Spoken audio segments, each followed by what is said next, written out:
and lots of things happen. It's hot, it's sweaty. She orgasms over some shrimp, and it's great. And that was my favorite scene. Can we talk about That was my favorite scene.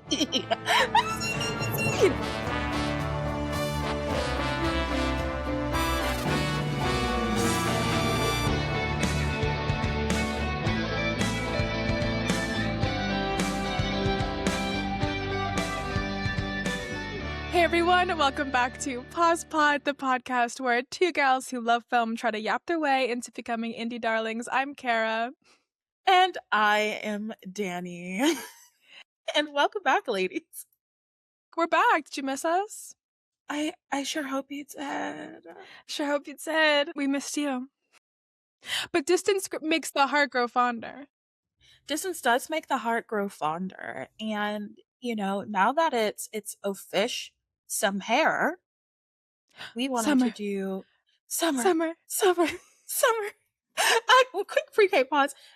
We were watching High School. We literally just wanted to watch. Me and Jade wanted to watch that song. Just that song. So it's just that song.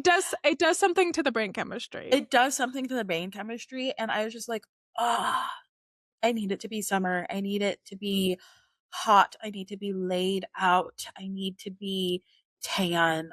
I need to be sweaty with a nice iced beverage, in my hand. The glass starts to sweat. It cools off your hand. The glass starts to sweat. Yes. Yeah.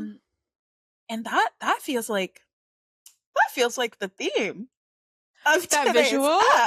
That veg. If I do say so myself. Dani came up with the sexiest idea to start off summer. Do you want to tell the darlings what we're doing today? We are watching hot people be hot people in Italy. That's what we are doing today. That's the theme. That is the theme. Hot people being hot in Italy. Hot as in they are physically hot, attractive, just gorgeous. Hot is in temperature. It is warm. It is hot. And hot as in like hot and steamy. It's getting sexy up in here.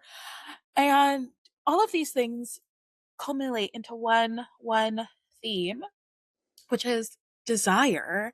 And we are watching the Desire Trilogy by the one, the only, the Lord and Savior, Luca Guadagnino. Luca Guadagnino. Yeah, and he makes some hot films. He makes some hot films. But it's like, it was funny because like I was watching all these films and I was like, should we just go to Italy? Like I feel like we should just go to Italy. I think we should go to Italy. I think that we should just go to Italy. That was my thought. That was my takeaway is what if we just between this and You, Me, and Tuscany, I really think that like we should all just go to Italy. They're like read between the lines. Read between the lines. And that's kind of like what I was going for in the vibe that I have today with this like linen button up was very Italy. Yeah, I made a little linen puff sleeve. I was like, let me what would I wear in the Italian sun? And here exactly. And here is where we've gotten with that. And to anyone watching on YouTube, don't worry, I've not been taken hostage. I just had to move locales. They're like, why is she in a closet? Why is she in a closet? It's like, guys, I promise I'm not holding her at gunpoint. Oh my god, but that would be like a gorgeous Stockholm syndrome. I'd never want to leave you if you kidnapped me. No, so the pub across the street from my flat is having karaoke night. So we had to change locales. I wish it was a nice pub though. They're kind of a Brexit pub, so we don't associate. But I'm glad the far right can sing karaoke as well. You know what? Live, laugh, lobotomy, girls. Whatever floats your boat.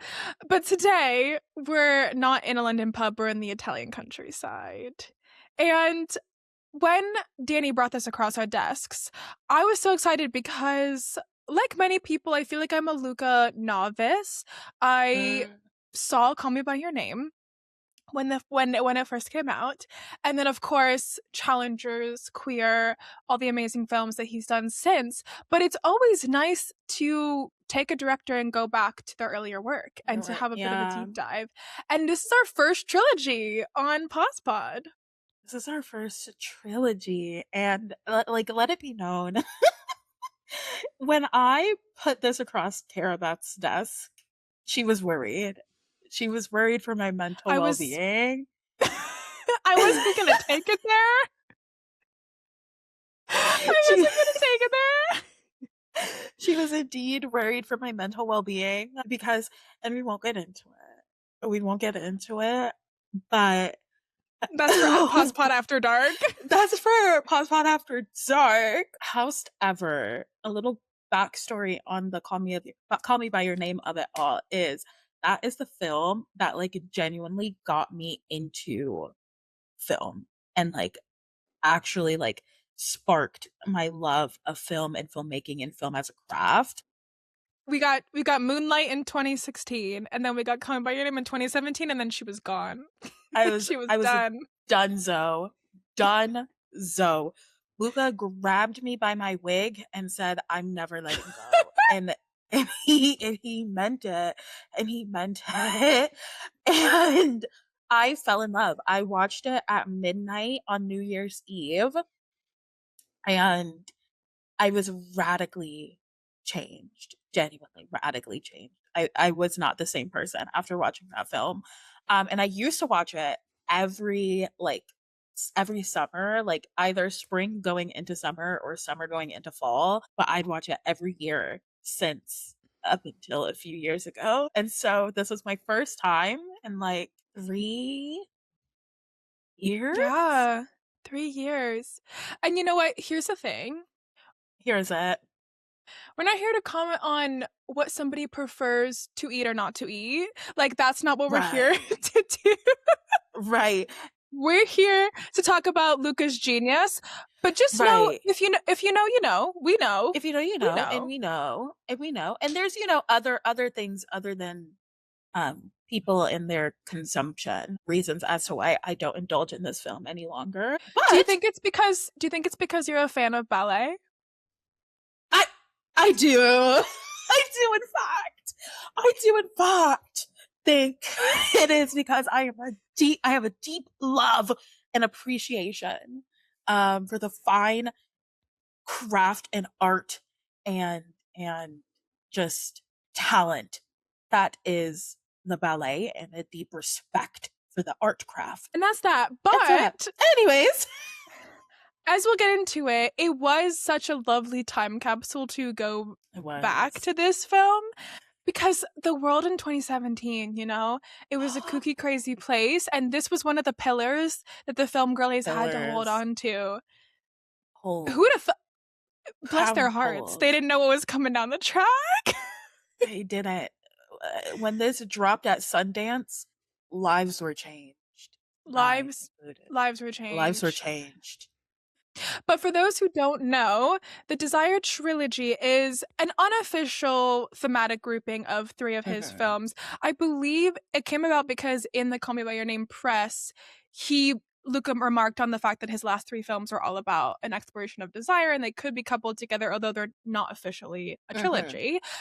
But those films are I Am Love in 2009, A Bigger Splash in 2015, and Call Me by Your Name in 2017. And we're going to get into all of them. But before we do, Cara Beth, how are you? Mm-hmm. Oh, I'm good. You and I were just talking offline about how we both were in our luteal phases at the same time. And that can be hard. And you know what? Today, what helped me is I returned to an age-old proverb, which is, you're not ugly, you just need to get your hair cut. You're not ugly. Yes. You just need to get your hair cut. If anything, and I felt that just for a little moment, just for a little recentering. Wow. And I love that we both felt just deeply ugly. We felt deeply ugly, but that's womanhood, you know? You can feel deeply ugly while you're changing the world. And that's just both things can be true at the same it's time. like you can cry, you know, because your hot neighbor saw you with a massive pimple on your face and you thought your outfit made you look like Michael Jackson. But you can also like be a rock star and do really great things in life. And you just have to sit in that in between. You have to sit in that in between. And with that, let's I feel like we should dive into our play. See, that's very apropos because we're going to talk about water and what happens within it later.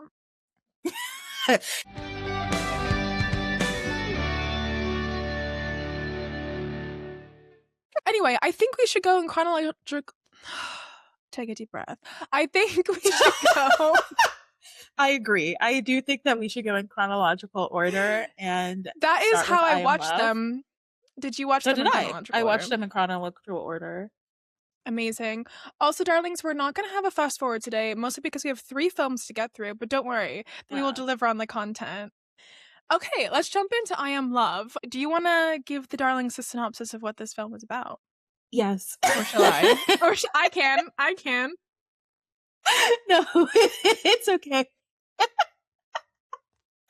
So, this mother, I feel like all of my synopsises are just like vibes. This is what the vibe of the film was. This is how it feels. This is how it feels. And like Karen's is very much like, this is the plot. She has her heart on her sleeve. What do you want from her, people? I have my head in the clouds. She has her heart on her sleeve. So this mother, this Russian mother, Italian family, okay? She ends up having an illicit affair with her son's business partner of sorts / friend, who is a chef, and they are about to start a restaurant together. And it's a very wealthy, rich family. And lots of things happen. It's hot, it's sweaty. She orgasms over some shrimp. And it's great. And that was my favorite scene. Can we talk about that? Was my favorite scene. That was my favorite scene. Dani is correct. So Tilda Swinton, who plays the mother, Emma, is lusting over her, dare I say, her favorite son's friend. Did you get that vibe that he was I got that vibe. He was the favorite. Aside from the sister that had like a lovely lesbian arc, I don't remember any of the other children. I'm so sorry. Well, there was only one other child. It was Gianluca. Was I getting confused with all the cousins they invited to that Christmas dinner? I think you were. Yeah. Okay. But yeah, so her favorite son is going, like Dani said, is going into business with this guy named Antonio. And this touches on something that I think Luca is so good at in how he depicts desire, is that he often applies sensuality to things that aren't sex, which is so smart, because when you are lusting after somebody, that'll plague your every thought. You'll apply it to everything that you're doing and what happens. And because he's a chef, she goes and eats at his restaurant, and while she's eating the shrimp, she goes into an orgasmic daydream that was just like the best thing I've ever seen. Mind you, her mother-in-law and future daughter-in-law are also at the table with her. Right there. It's a girly pop lunch, and she's having a moment. I think that's so funny.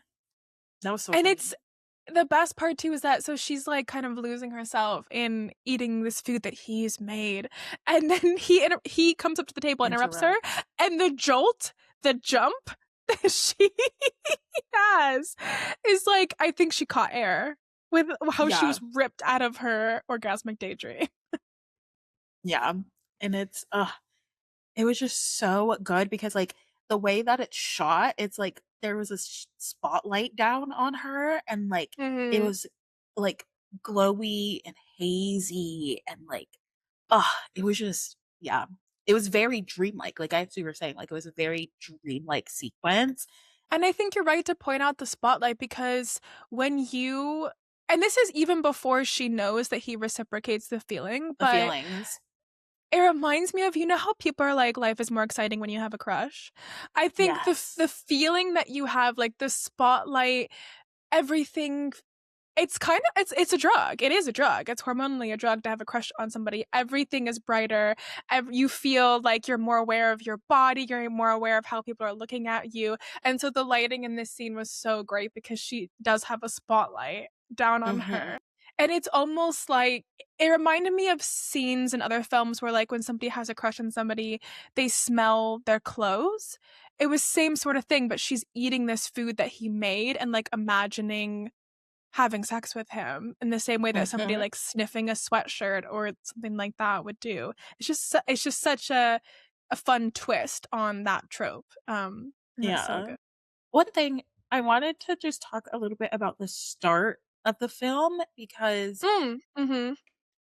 when I think of Luca Guadagnino, I think hot. I think warm. And so I was Mm. thrown off guard when the first shot is the winter, like they're in winter time. And I was like, oh, oh, what's going on here? Mm-hmm. And it like I feel like that more represented the slow burn of it all because things don't start heating up between the mom and Antonio until it gets warm, like temperature wise, like until it shifts into like spring, summer. And I was like, that is so good visually. Like you can tell that there's a distance and a coldness in her marriage and like almost in her life that that cold temperature was representing. And then once Mm-hmm. Antonio comes in, you start seeing that melt away. Like with the seasons, you see that melting away. Mm-hmm. You see her getting like that life and that heat back, which I thought was just like very interesting directorially. And we never go back to winter. So like We once never go back to winter, she's changed for good. which is the opposite of what happens in Call Me In by Your Call Me Name. by Your Name, we go from summer to Like winter. summer to Your winter. mind. Your mind. Which is, wait, whoa. Whoa. So when you watch all three of these films, you start in winter and you end in winter. Whoa. Why you start in winter and you end in winter. Everything's a cycle. Circle back. My so, the earth is round. Circle Go back. back. But that kind of relates to something I wanted to ask you about in Yeah. this film and how it deals with desire and identity, because one device that I thought, it was so simple but so effective, is that you mentioned that Emma is Russian but she's married into this like Italian kind of dynasty, like really rich family, Mm-hmm. and she plays that part well. Like she is Yeah. on it, she is the matriarch, she like the in-laws love her, everybody loves her. But when she starts hooking up with Antonio and she starts like pillow talk, like talking to him and getting to know him more, she says that Emma's not her real name. The And name. then when Mm-hmm. he asks her what her Russian name is, she can't remember. Which is insane. Yeah, and it's so sad that she's like, I became Emma when I married my husband. That's what he called me, and I can't remember what my real name was, but she can remember her childhood nickname, Mm-hmm. and it's so good. And then Antonio continues to call her by that like childhood nickname, like that name that she feels is hers. And I'm just like, oh gosh, when you can be your full self with somebody, like sexually, it just opens up you being your full self with them emotionally. Sometimes, be careful, kids. But but it was just so beautiful to see. And then the ending of this film kind of made the whole film for me. Because I was a little Mm. unsure because I wanted a little more Tilda Swinton getting hers in the sun than this whole side quest business deal with the family. I was like, I don't care that we're selling the company. I think that was important only because, like, I think it added so much to the son's character, and Mm, I loved him. Eduardo and yeah. Eduardo, I loved Eduardo. I really did. And you could really see that genuinely the only reason she was staying in that family was for that boy. Like you like when you said that he was a favorite, like I feel like she felt more guilt about what she was doing to him as opposed to like her objectively cheating on her husband. Yeah. You know what I mean? I don't know. I understand what you're saying, like what you're saying, and like I don't really care about the business dealings of it all, and like I also don't really care about the business dealings of it all. But I do think that it showed a lot of like what was at stake externally, Mm. and like there was already division and like shaky ground. Like this family as a whole was already unstable, if that makes Mm-hmm. sense. No, it makes total sense. And I think in a way, it's important to show her like the dynasty that she's a matriarch of and her Yeah. role as a mother. Because even with Elizabeth. I'm sorry, Lisbeth, her storyline of her coming into her sexuality and she shared with her brother first that she was interested in girls, and then that gave her the strength to share with her mother.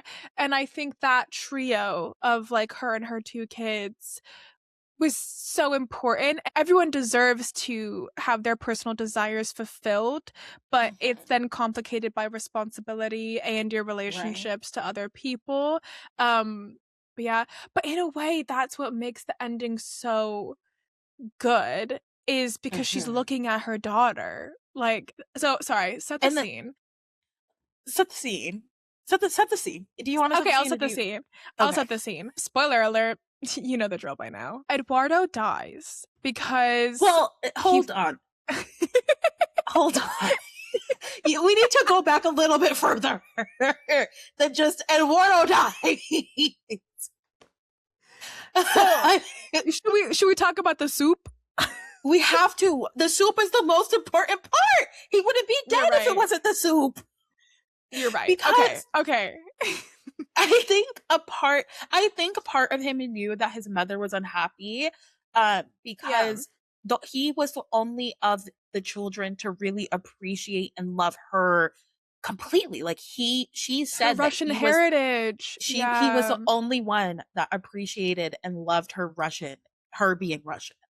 And so that was something that they shared. And this soup was his favorite from childhood. And it was something that they shared together, and it was their thing. And when he finds out that she's having an affair with Antonio, he's like, you gave him our soup. And it's so drama because Antonio is catering a family dinner and he makes the soup. And Eduardo's like, I thought I was the only one that knew the recipe. The betrayal! And that was a betrayal. And that goes to my point of like, before, when I was like, she felt more guilt about what she was doing to the son than she was doing to basically everybody else. That relationship, he was hers, like the youngest son was his dad's, and you can see that like the youngest son and the dad are very much similar and they viewed things very similarly. But like Eduardo was Emma's baby. Like he was hers. You know what I mean? And he felt like he was his mom was his as well. And you can see that. Like you can see their relationship, and like that betrayal is really what killed him. And and so they're by a pool, they're talking about all of this. They're He's arguing. walking away. They're arguing. Emma is like trying to like get him to stop. He pulls away. He falls. He hits his head. He drowns in the pool. He dies in water. Keep that in mind. Keep that in mind. Anyway, so he dies. It's very sad. And they have a funeral for him. Eduardo's fiance secretly pregnant. And they're all at this funeral. After the funeral, oh my God, and this line slapped me in the face. So they're at the funeral, and Emma and her husband, so Eduardo's father, like go off to the side. She's like kind of catatonic, like just not speaking because she feels guilty for her own son's death. And the husband's trying to like comfort her, and she hits a breaking point and she just says, I'm in love with Antonio. And the husband had put his blazer over Emma. He snatches his blazer away. He looks at her and he goes, you don't exist. And then he walks away. Yeah. You don't exist? Matter of fact, if we really think about it, she hasn't existed to him the whole film. Like, And there if it you is. look at like the dinners that they've had, he's always sitting at the farthest, most opposite end like from her. Like she has not existed to him this entire film. I was gooped though. I was like, you ate with that. You don't He exist. ate. He ate. He ate. We have to give him that one little thing. He ate. He ate. It was really the You, snatching the blazer the off blazer. that killed me. That The killed next time somebody's me. mean to me, I'm just going to look at them and say, you don't exist. You don't exist. Right. Anyway, sorry, that was a quick pause. The ending scene that we're talking about is that happens, and she's like, I gotta run. My place in this family is crumbling. My husband hates me. I gotta get out. She goes back home. Her bestie housekeeper of years helps her pack. That was a gorgeous little moment. It's a flurry. I can't get this shoe on. Leave it. Literally that. And it's a flurry. Emma comes downstairs. She locks eyes with her daughter, Lisbeth, and she communicates in one look, like, I gotta go. Like, I gotta go. I gotta leave for me. I gotta go. At the same time, underscored by a lot of classical music that made me very nervous, the fiance, Eduardo's fiance, stands up because nobody knows that she's pregnant at this point. She just buried her fiance. Nobody knows that she's pregnant. She's about to, like, utter the words. Lisbeth looks back at her mom and then just gives, like, a slight nod, like, you're okay to leave. Emma bolts out of there. Bolts out of there. And then you look back and the fiance just puts her like hand on her stomach and everybody's cut to credits. Drama. It's drama. That scene alone had me bump up the film half a star. I was like, I gotta give it. That did it in for me. Mind you, the scene that really did it for me, apart from that one, was right after they get back from the hospital after he's pronounced dead, and she just like crawls into his bed and it's just there. Oh, heartbreak. That was the rawest moment for me. I was like, you could feel the pain. And there was something that also really interests me, and you see it a lot throughout these three films, but like very much so in this film, is the opening and closing of doors. Like the direct shot of like watching people open and close doors is very prevalent in this film, but in the three films as well. And I think that is very interesting. It's really interesting because it kind of speaks to this relationship to like privacy and vulnerability. We'll get into it a little bit more when we talk about Call Me by Your Name, but it's like the moments when they decide when they close that bathroom door in between each other, like speaks volumes as to where they are in their relationship. And I found that very interesting watching it from a more analytical standpoint, but we'll get to that when we get there. But I thought it was very interesting watching like the opening and closing of doors in this one, because it's like, what things are like lurking behind closed doors, like what are we keeping closed and what are we having to keep private. And you know, the last shot of the film is the open doorway that Emma runs through, that she runs through. Right, because if you look at the other opening and closing doors, it's very dark. It's like it's all dark wood, it's all very dark, but that open door is bright. It is bright and it's open, and it's like there's not even a crack. Like it is busted wide open. And I thought that was really interesting as a final shot. It's amazing. And that could just coupled with like, it's difficult because like being a mother is so complicated, but I just found it so touching that nod from Lisbeth is like, you can be your own person now. Like, I'm okay. Like, Eduardo's gone. I'm okay in my life. Like, we don't need you anymore. Like, you can go be you. Which, like, that could be controversial, but like, she just she ran and she chose herself, and the door was wide open. And I love that. And I like to think, because she knows where her daughter goes to school. You know what I mean? In So she, London. like, in London, like, she knows her daughter's address. You know what I She could mean? visit And her. so, like, Yeah. I affirmatively believe that they have a relationship Yeah, outside of this, because 100%. I don't think that her dad is going to accept her when she comes out, and neither is the younger son. Mm-hmm. And I feel like she's going to find comfort in her mother when the time comes and she wants to be with her little lesbian lover, and she knows that her mother is the only family that will accept that. Mm-hmm. And I don't think that she even really has a personal connection to the family anymore either, because Eduardo was her favorite brother. Like, Eduardo was Yeah. her favorite brother, and she was closest to her mother. Like, she really doesn't have anybody left in the family. Mm-hmm. Run through that door, girl. Run through Run that through the door. door. Run through the door to your girl. But this ending scene and all the tension between family members, all the different relationships that kind of come together in this like orchestration set the perfect tone for me to go into a bigger splash, because that is such a lesson in tension and the balancing of relationships. Shall we dive in? Yeah.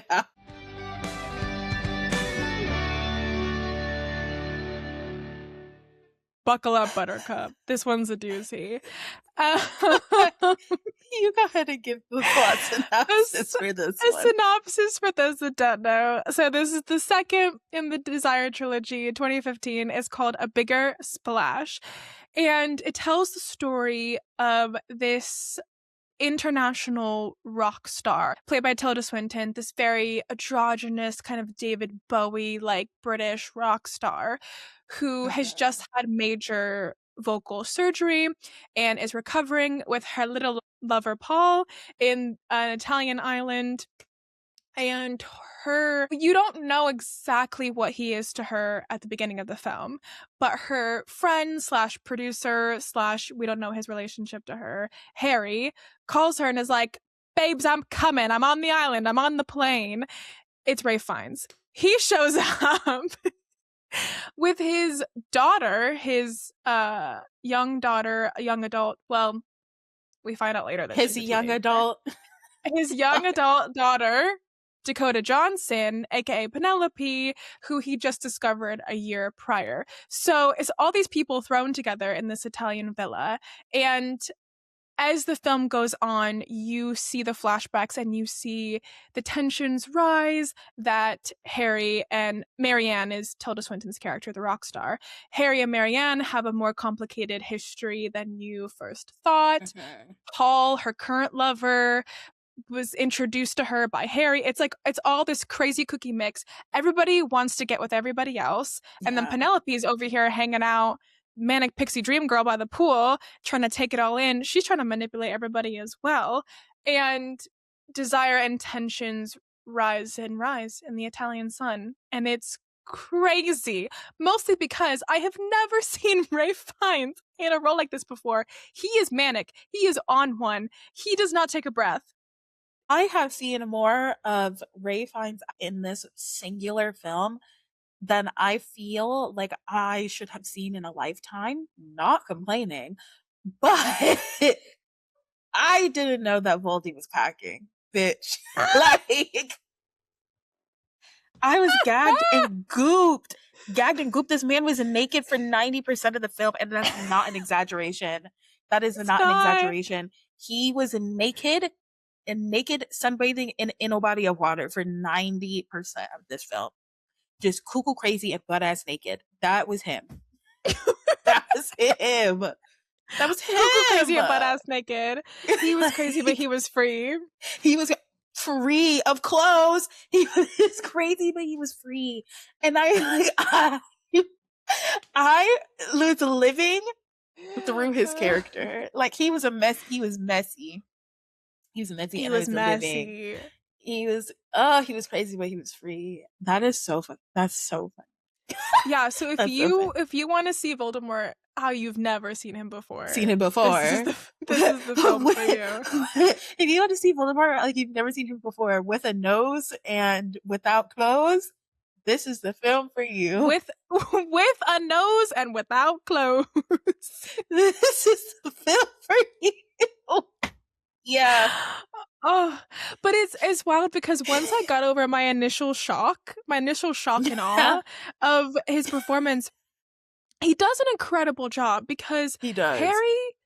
Harry is very annoying. Like, character is like, he is the epitome of like, nobody invited you. Like, why are you here? Why are you here? And you realize that he's in love with Marianne, and so despite the fact that he introduced her to Paul, he kind of, started their relationship, he wants her back. And he has such a toxic way of showing his love for her. It's kind of like mixed up in this weird ownership, because I feel like Harry's identity is very wrapped up in his relationship with Marianne. So when he doesn't have that, he's like, and I think they thrived off of their own toxicity. Like, it's like, he's like, I was able to pretend that I was okay because you were just as messed up as I was. But now that you're in a more stable and happy relationship, like, what does that say about me? So he's going through it and he's showing it in crazy ways. He's quite literally the chaos agent of the film and introducing conflict at every single turn.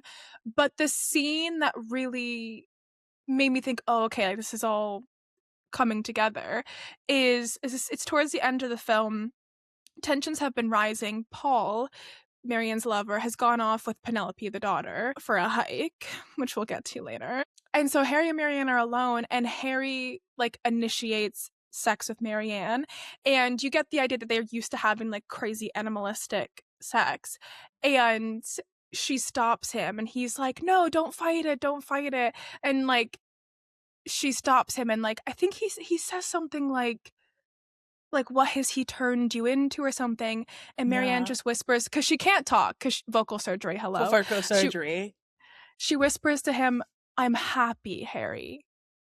And he, like, you see his whole body change, and you're like, oh, so he does truly care about her. He just has a really toxic way. And then he backs away. He, like, he stops. And it's so tragic, because you're like, beneath all of that crazy naked craziness is, like, a really hurt human being. I think everybody here is very, very hurt and very, very broken individuals. Mm-hmm. And I think that is the crux of the film. And I think that's the heartbeat of the film, is that it is this gathering of very broken individuals who are quite literally still in the midst of healing, like physically healing with her voice. But Paul almost committed suicide, and that's talked about quite often, and he's still healing from that. Harry is a very broken individual and hasn't even really begun to heal from that. And Pen, should we talk about Penelope? Pen, I can tell, Pen is a very interesting character. She was actually my favorite character in the whole film. I love Trixie. That. I couldn't figure her out. I love that. She was so interesting to me because she, beneath every manic pixie dream girl, is a woman crying on a plane. She's set up as this, like, kind of, like, I don't know, minx. Like, she's very sexual. She's kind of this, like, much like her father, she's not afraid of conflict. She likes, like, dropping something and letting people struggle. Do with it. Yeah, do with it what they will. Deal with it. Yeah. She's trying to seduce Paul nearly the entire film. Whether or not she succeeds is kind of up for interpretation. I think she does. I think she did. What happened at the lake stays at the lake, I guess. But then at the very end of the film, when, spoiler alert, Harry dies in water again. Because he was drowned by Paul. By Paul. But at the end, Penelope has to get back on a plane to go back to her mother because her father is dead and she can't just hang out with Tilda Swinton all day. She gets on the plane and she just breaks down crying. And Tilda Swinton's kind of mad at her because she concealed her real age. She was 17, but she told everybody she was 22. She spoke fluent Italian, but she didn't tell anybody and just let everybody struggle with not knowing the language. Marianne says to her, "Is that the kind of woman you want to be?" And the look on Penelope's face is so interesting because she like, and then Marianne slaps her, but she kind of takes it in, holds it. And then when she gets on the plane, she like breaks down crying. And you don't really know if she's crying because her father died or if it's just a release of some sort. I interpreted it as a release of kind of this performance that she's been doing the whole film. And in a way, even though she lied, I kind of think she was the most honest person in the whole film because everybody else is trying to like save face in the complicated sexual tension that they find themselves in. And she, like, despite lying about her age and speaking Italian, she kind of speaks what's on her mind the entire film. She was just interesting to me. I just couldn't, she was a character that I couldn't really figure out. Yeah, and Marianne slaps her because I can't remember exactly what the line was, but it was a line that her father Don't used let to it say. upset you. Don't let it upset you. Was a line that her Mhm. father used to say to Marianne. So I don't know if it was Yeah. like she got triggered by the sentence or like something, but it was a parallel to what Penn's father Harry used to say to Marianne. And that Mhm. is what led to the slap.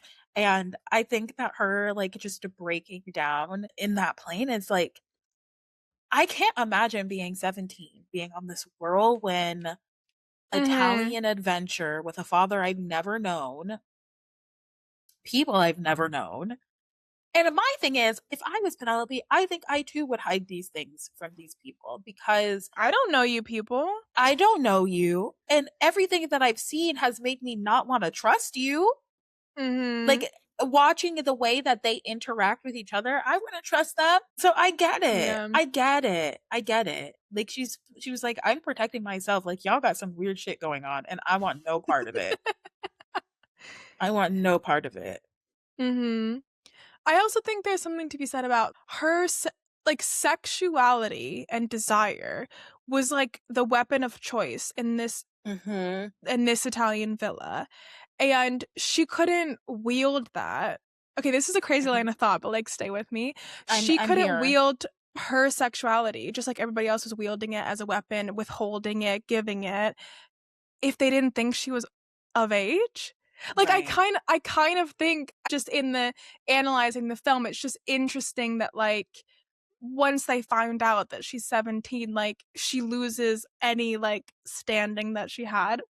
Rightfully so, she's a child, but like her she causes so much trouble because they're like, oh, like Paul might be interested in her, and then her dad's acting really weird and sexual for his adult daughter that he just like, found out that he had a year ago, and like she plays with that. She plays on everybody's fears about her. Like Tilda Swinton like makes some comments about her relationship to Harry, and she's like, "Well, I don't know for sure if he's my dad, and there's some personal private reasons that I'd want him to get a paternity test to like see if he's my dad." And like she plays into everybody's fears, but she can't wield that if they don't think that she's of a consenting age. You know? I do think that it was more as like a shield of sort. Like as I was saying Yeah. before, like she is going into this strange land with this strange father and these rock star people that she's never met. Like we have no idea what her mother told her about her dad. Like we don't know what Yeah. like preconceived notions she's coming into this with, but all she knows is like I have to protect myself in this. Like and I get that. I get it. She's smart. I get it. She's smart. The last thing I want to touch on, well, I guess not the last thing, but one of the last things I want to touch on in this film before we move on is, so I kind of said this when we were talking about I Am Love, but this concept of desire as a drug and having a Mhm. crush on somebody or being in love with somebody as a drug. Again, another banger line. My favorite line of this film was when Paul and Harry are having their tussle, the tussle that leads to Harry's death It's by death. the pool, and they're arguing about Marianne. And tensions have risen mostly just because they all want to have sex with each other. But Yes. and also it's important to Yes. say that that Harry is very sexually fluid character. Yes. Like, he talks about sleeping with men and women. And Paul even makes a joke to Marianne that, like, oh, like, Harry wants to sleep with you and he'd also sleep with me. Like, we could all sleep with each other. So it's very, like, there's some tension even between Paul and Harry as well. So anyway, they're arguing about whether Paul slept with Penelope or whether, like, Harry slept with Marianne, and Harry is yelling at Paul saying, you don't know the things I got Marianne through. You don't know the drugs I got her off of. And Paul goes, well, I got her off you. Right. Well, I got her off you. It's an addiction, and you see her slipping back into the addiction throughout the film, even when she's being warned against it, even when Paul is, like, consistently warning her against it, and you just see her, like, giving in and taking another hit and giving in and taking another hit. And you see this especially with the karaoke scene when Harry is like, brings Marianne, who cannot speak because she just got surgery. Well, first of all, let me back up a little bit. Pause. Because let's pause. Let me back up a little bit because there's a moment at the beginning, like near the beginning, where Harry just comes and they have the dinner. They're like, he's like, you can't speak at all. Like, you can't speak anything. Like, you can't say anything. And Marianne's like, no, like I can't speak. Like, she's mouthing this obviously, but she's like, no, I can't speak at all. And she's laying with Paul, and she's whispering to him, and she tells him, like, don't let him know that we can speak like this. Like, don't let him know that you can speak like this. But then she's the one who starts talking to Harry. Yeah. She's an addict. She gives in because it's him. Because he is her drug of joy. He is her drug of choice. Because it is him, she gives in. And you see this in the karaoke scene where, like, he's trying to get her to, like, whisper sing a little bit, and she knows she shouldn't. You can see her fighting it. But her entire career is on the line. But she is only looking at him, and she gives in. She gives in because she knows it's going to make him happy. And I'm like, ah! So good. Anyway. Which is why, like, circling back, the earth is round, circle back. The scene where Harry's trying, he's not forcing himself on her. It is consensual. When they're about to have sex and then she stops him and says, I'm happy, Harry. Like, that is huge for her, because here her drug of choice is on a silver platter. She could implode her entire life, her entire relationship. And she chooses not to. Which is why I think that Paul and Marianne, like, they kind of reconcile towards the end of the film, even though she knows. Paul confesses to her that he killed Harry. And she still forgives him. And I think it's because she sees him as her antidote. She's like, if I've already lost Harry, I can't lose Paul. Like, if I can't have my drug, I need to have my medicine. You know what I mean? Yeah. And even the scene of them in the pool, like, after Paul realizes what he's done and he's trying to resuscitate Harry, even that felt oddly intimate. Like, the way that he was, like, holding him and, like, cradling him to me, like, cradling him, like, him breathing air into Harry felt more like a kiss than it was him saving. Like, it looked appeared more like a kiss than it was like him actively trying to, like, save his life. But you could tell, like resuscitate him. And, like, that was just such, like, the intimacy in this film was like insane. If you saw that at a distance and you didn't know that Harry was dead, you'd think it was like a goodbye kiss. Exactly. Like, he's saying goodbye to Harry as well. But you speaking of the intimacy, the thing that I want to touch on with I Am Love and Bigger Splash before we go on to Call Me by Your Name is how Luca shoots nudity. Yeah. Because he loves some boobies. He loves some boobies. He does. But that's kind of European cinema in general. I just think, like, watching these films, and that's when it really gets you spiraling about, like, American cinema, because I didn't feel like a voyeur. I felt like a participant. I felt like all the nudity in this film was so embodied and like so just grounded, and like, yes, it was sensual, like it was part of like the sexuality of the film, but it wasn't gratuitous, and the way he framed things was almost like Renaissance art. Like he is Mm-hmm. admiring these parts of these people's bodies. He's like almost like putting them on this pedestal like a statue in a museum, and like their curves and their edges, and I don't know, it made me think about like how we capture the naked body in Mm. American cinema, and like how even like we behave on beaches, and like how comfortable we as Americans are with the nude than the naked body. Um it's just, yeah, it's just really interesting. The way that Luca shoots things is very interesting to me, and into your point of the sex scenes or like these sexual scenes, you feel a part of it and you don't Yeah. feel very voyeuristic. But then there's the way that he shoots other scenes where you feel like you're intruding on a moment, where it's like he likes to peek around a Mm. corner with a camera. Like he likes to peek around a corner and kind of He's hide. telling you how to Like feel in the like scene. he really is like just telling you Mhm. what your place is in the scene and Mm. how you should feel in each scene. And I just found that like so interesting the way that he, Mhm.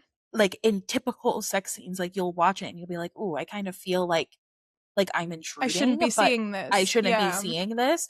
But it's never the case in the sex scenes in any of the films that I've watched of his. But in other moments, it's like I'm interrupting this, and I'm like, Mm.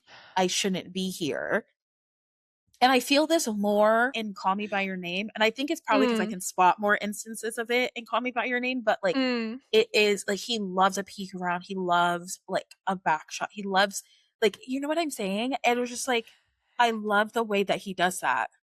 We'll get into it in a second, but I think it'll be interesting for us to see like what's from Elio's POV versus POV Oliver, because first. the peaking and at what point in the film Mm-hmm. it happens, because the peaking versus the more like straight two shots I think evolves as their relationship evolves, which It is does. genius. But you speaking gave me a bit of a brain blast in that, especially in a bigger splash, there's some scenes like when Marianne is nude or Penelope is nude, when like when you know that they're fully kind of at home in their bodies and they're, you know, trying to flirt or trying to, you know, initiate sex. And it's very beautiful and not voyeuristic. But the scenes that Harry is nude feel a bit weird because I think they're performative. Like, I think the Harry Mm-hmm. scenes are performative. Therefore, his nudity is more stark and jarring. But when Marianne and Penelope are nude, it's not performative. They're just being sexual in themselves. I So it think doesn't that's feel brilliant. weird. I think that's brilliant. I do think that that is why, like, there were so many instances of watching Harry in the full nude. I'm like, whoa, like, how did we get here? how did he? How did he? It's like, where did we come from? Where did we go here? Where did we come from? Cotton Eye Joe. Like, how did we get here? No, I definitely agree with that point. Yeah. Mhm. I do think that it was very performative from Harry's point of view that he deliberately wanted to be on display.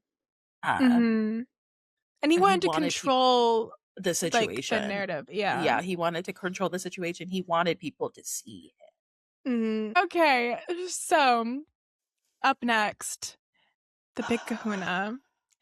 The culmination of this Desire trilogy, one of the formative films of baby Danny's life.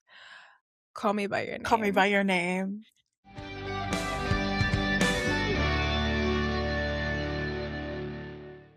Now, because you have a doctorate degree in this film specifically, what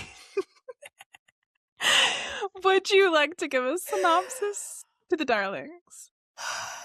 Wow. It'd be an honor.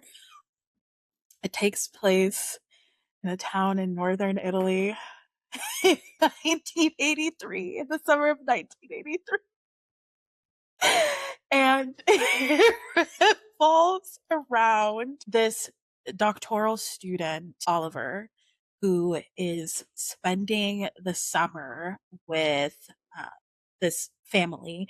His a professor who is a professor of what Oliver is doing his PhD thesis on. Mm-hmm. And he spends the summer with their family, and he develops a relationship with the son of this family, Elio.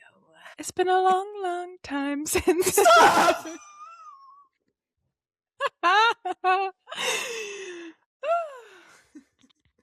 I'm actually still like It's I very get an emotional. It's very it's emotional. Oh my gosh, let me not torture my wife. What I will say is that it's very interesting that you gave your synopsis framed through Oliver, because a lot of the film is framed through Elio. Elio. Elio being 17 and Oliver, we don't know exactly how old he is. I assume he's in his 20s. But I think this is one of the greatest depictions of first love Loves. ever. And it's interesting because I was talking about it. I was having a little debrief with James after we rewatched it.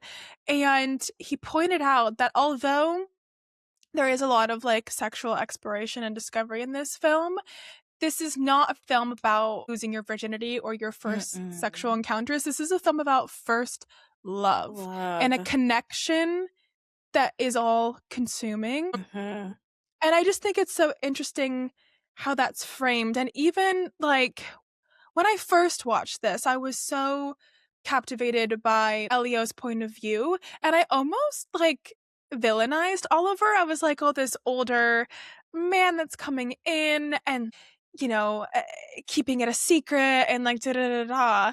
But I'm like, I actually didn't give enough credit to like what Elio unlocks in Oliver. And it's not as uneven as I think I first perceived it to be. I didn't perceive it to be non-consensual or anything like that, but I just was like, oh, like poor Elio, like he is the younger person in this situation, like he is experiencing this first crushing, like huge love in his life. But I didn't stop to consider that like this might also be the first love of Oliver's life. You know? Yeah. And moments that, to be fair, like that was a bit of how I felt. I was very conflicted in my first watch, and it wasn't until my second watch Mm. that I really like paid more attention to Oliver. And two of the scenes that really hammered this home for me was when they kiss for the first time, and he goes to the river, they're laying out, and they Gorgeous. kiss. We should go to Italy. Gorgeous. We should go to Italy. And he says, like, we've been good. Like, we've been good. Let's not And take it any further. I want to be good. I want to be good. And then coupling it with the ending scene, and he's on the phone, and Elio's like, my parents know about us. And Oliver goes, and your dad still greeted me like I was part of his family. And he goes, my dad would have shipped me off to conversion therapy. Like he would have sent me off to conversion therapy. And you get this like weight of like what this was for Oliver. And as you were saying, like you never really stop to consider like this also could have been his first like overwhelming love. It's gorgeous. It's so gorgeous. There's for a film of desire and longing, there are so many beautiful moments of just observation, and it just gives me butterflies to think about. It like does. when you love someone, like quote my queen Greta Gerwig, being in love is paying attention. Being in love is paying attention. And they're just so captivated by each other. It's the most gorgeous thing to witness. But on this subject of first loves, but also things that struck me in rewatching, the thing that really stood out to me is when, which is such a cutie thing to do, Elio takes one of the books that Oliver is like annotating of philosophy.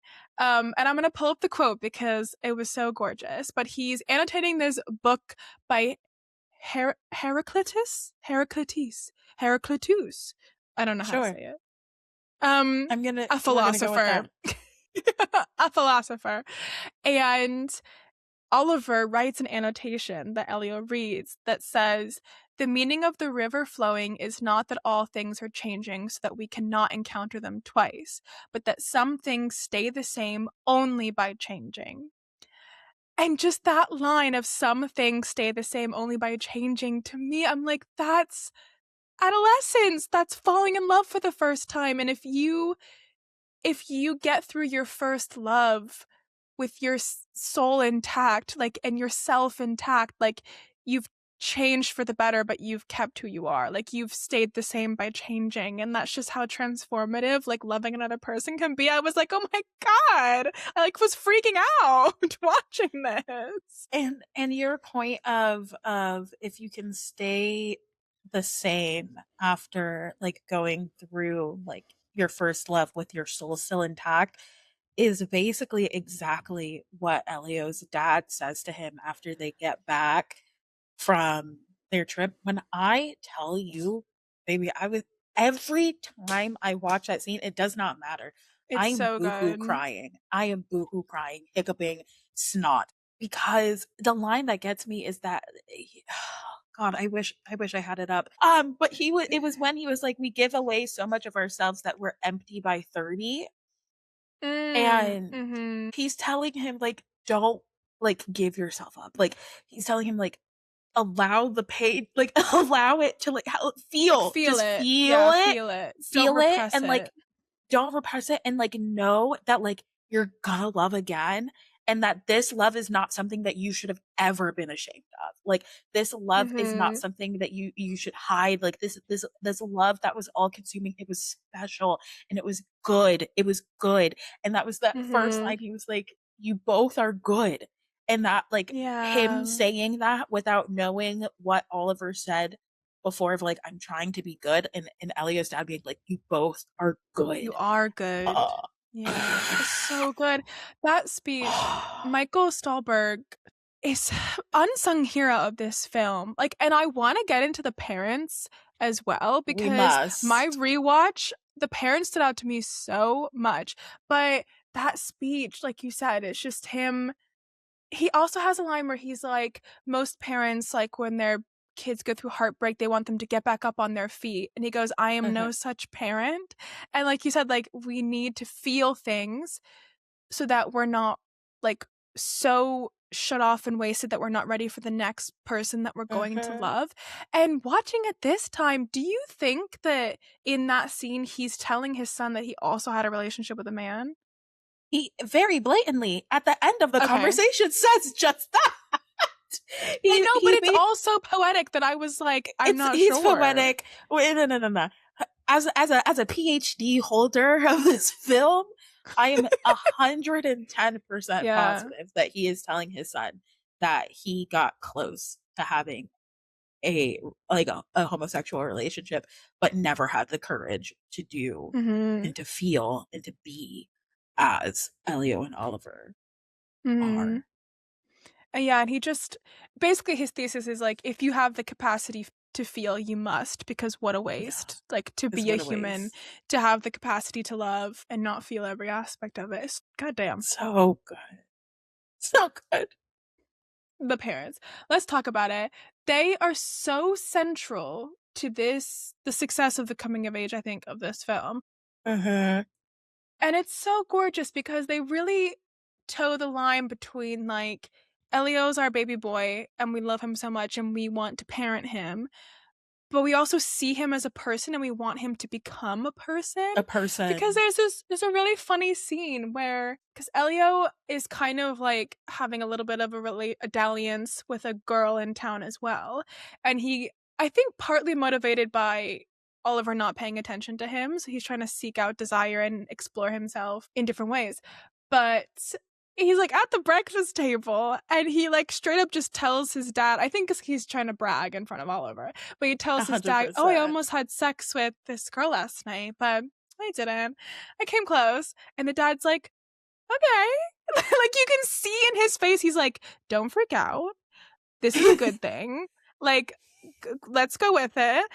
And then there's so many just beautiful pockets throughout the film of like these bitches know what's going on. Like, They they know know. what's going on. They And there's know. so many moments where, like, the mom is like, oh, like, you guys are so close, and, like, he really likes you, and, like, I think you like him too, and there's just so much quiet support that Mhm. it's just beautiful to witness, because at no point did I think that they were, like, making Elio to be too much of an adult or, like, sexualizing their child. Like, they were just simply, like, helping their child become a person. It was so Yeah. gorgeous to see. Like, their parenting style very much was like, our child is going to become an adult, and the tools that Mhm. we instill in him is going to dictate what kind of adult, what kind of person he Mhm. becomes, and they cared more about his heart than anything else, like, Mhm. and what was going to make him happy, and how he is meant to navigate these very big, very adult feelings, but in a way that is still safe, and that he knows that he will still be supported, because there were so many times during the film where they were like, "You can tell us anything," and it Mhm. was, the one Mhm. my favorite one is when the mother is reading the story and they're all cuddled up on the couch, and I was like, Mhm. "What a family. What a family." First of all, Yeah. do I want kids? No. Do I want that? Yeah. But when they're, like, cuddled up on the couch, and, like, she's reading the story of, like, is it better to speak or to die? Elio is like, "I don't think I'd ever have the courage to speak, or to ask a question like that," and you can see that they know, like, that they know, and they're like, "You can do anything you want, sweetie. You're doing great, sweetie. You're doing great, sweetie." They're like almost begging him to be like, "Talk to us," but they Yeah. understand, and they know, and they're allowing him to, like, come to them as and when he needs, and Yeah. he is comfortable with, but it's just like, their parenting style is just gorgeous and glorious, and I love that. Mhm. They're amazing. And I love when so towards the end of the film, after Oliver has left and now it is winter, it was summer, now it is winter, and Elio's on the phone with Oliver, and they pick up the other line, and they're like, "Hey, Oliver, how are you, sweetie?" Like, da, da, da, da. And he's like, "Oh, I'm engaged." And they're like, "That's great." And then they're like, "Okay, we'll let you talk to Elio." They put it down, they look at each other, and they're like, "Ooh." Yeah. Like, They're like, they were like, "Yikes." "Congrats." And then they hang up the phone, they're like, "Damn." They're probably like, "He just got over him." We They're like, "Ah, we were we were we were." just making latkes and having a good time. And now he's sitting here crying by the fireplace. God damn it. But as a whole, I think it was a really fun exercise to look at this Desire trilogy and Luca as a director, and just seeing how, even though we group these three films together, the way that he shoots Desire, the way that he Mhm. shoots Longing, I think is a through line through all of his work. I mean, Mhm. like, we could not have gotten Challengers without these three films. We could not Mhm. have got that laser sharp subtlety of Challengers without exploring all the different ways that desire manifests in humans throughout these three films. It was just I could feel his exploration. I could feel him testing Mm. boundaries and tensions and how you could layer different emotions on top of each other, and it was a real treat. I haven't done, like, a director deep dive in a minute. And if we're being if we're being completely honest, like, his entire filmography up until this point, as far as I am aware, all dive into the topic of desire. If we're looking at Bones and All, if we're looking at Challengers, if we're looking at Queer, like, Mhm. all of those are deeply rooted in desire, and in love, and insatiable desire, Mhm. and want, and lust, and need, and it's something that he does so well and so brilliantly, and something that he depicts in such cool and interesting ways. And challenges, like, I feel like these films challenged my understanding of how desire manifests and the different ways that it can manifest. And a shot can be of anything. And it could be sensual because you've charged it. Like, I think that was my takeaway from this, is that he is a master at infusing a visual picture with emotion. And this, in this case, a lot of sensuality. But it was such a case study in visuals have the emotion and the power that you give it. If you've built the context and you've built the tension up, the audience will feel what you want them to feel. And these 3 films definitely depict that. He also really loves shooting hands. Loves a shot of a hand.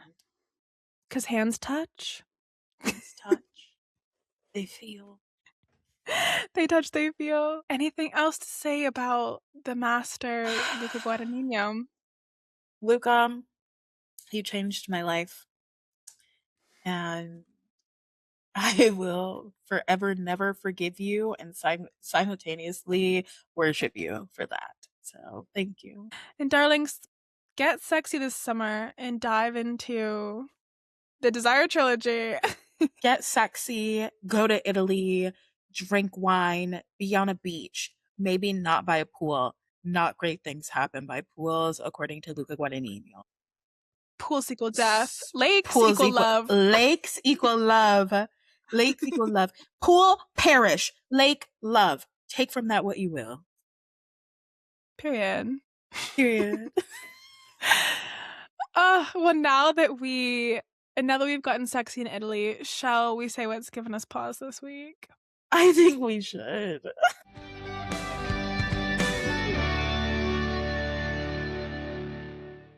Okay. Dani, what gave you pause this week? I lost my wallet. Lost my wallet. Yeah, I had to order a new one. I thought that I brought it back home with me. I think I lost it. Do you remember when I went home, okay? And my Spirit flight, rest in peace Spirit Airlines, because they're now shut down forever. They went bankrupt. But I was in a tizzy. My Spirit airline flight got canceled. And then I had to like rebook, and I was like in a tizzy when I was like coming home. Oh my god, that was a whole kit and caboodle. And we recorded an episode in the middle of all of that. Can you believe? And we did. I was a super trooper. And I thought I brought my Awala home from there ages ago. And I was like, I just have like lost it. I didn't unpack it. Like, it's somewhere in this home. I cleaned top to bottom, could not find my Awala. I know for a fact that it probably is at the MCO airport. I feel it in my chest. So I had to order it. You might as well have lost an arm. I mean, if y'all haven't had the privilege of having an Awala water bottle, like I can't explain it to you, but like it becomes a part of your personality. Like it becomes a companion. It becomes something you can always depend on. Right. And luckily for me, I have a gift card, and I used that gift card to buy my replacement Awala. Thank God. What color? White. Dani hates color. Mine is purple. I have to go downstairs to get it right now. Like, it just got delivered. That's amazing. But Care Bear, I gave you pause this week, babe. You know, I suddenly remembered that I have free will and I could just go to an art museum. Sometimes I forget, you know?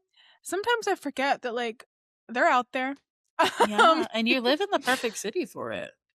I do, and I need to take advantage of it more. And so I recently went to an art exhibition at the Barbican, which the Barbican, love the Barb. For those that know, it is this crazy building in London that's like part museum, part theater, part movie theater, part apartment block. Like, it's like the TARDIS. There's like so many, there's a garden conservatory on the inside. There's so many parts to the Barbican.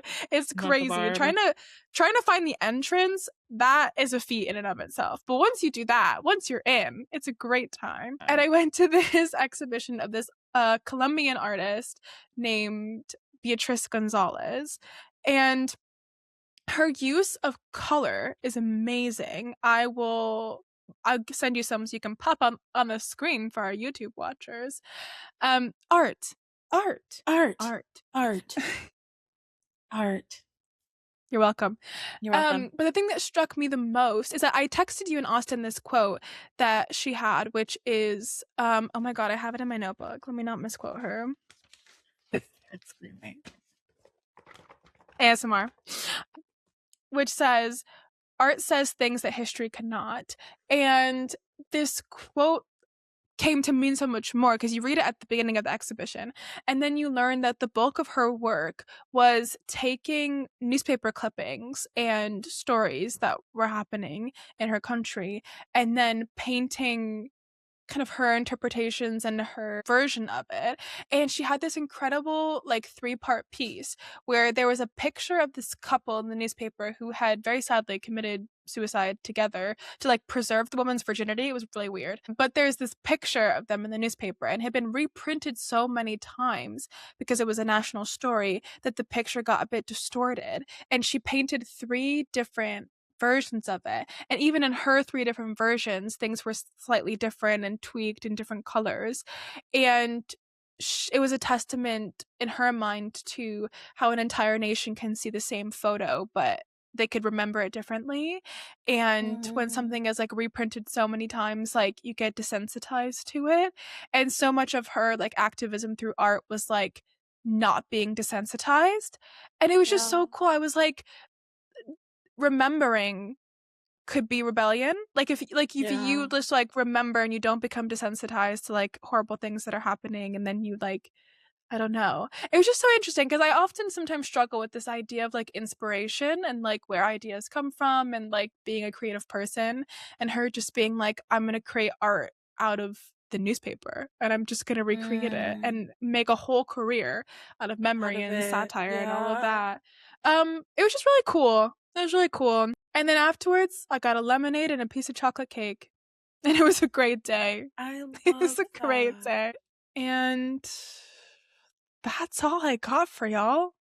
That's all, folks. That's all, folks. I really hope that you guys enjoyed. I hope that you guys watch at least one, if not all, of these films. I think that Luca Guadagnino is such a cool director. I think that his mind is incredible and a very interesting place to reside in for an average of 2 hours. And I definitely think that you guys should carve out some time this summer, get hot, get heavy, get steamy, and put on one of these films. Absolutely. Hell yeah.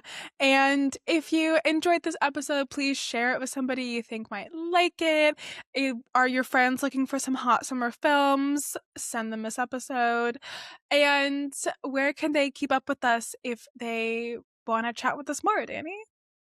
You guys can find us on Instagram, TikTok, and YouTube at Pod Girls. Give us a follow, give us a like, drop us a DM if you guys have any episode ideas. We'd love to hear from you guys. And we will see you in our next episode. Bye. Bye.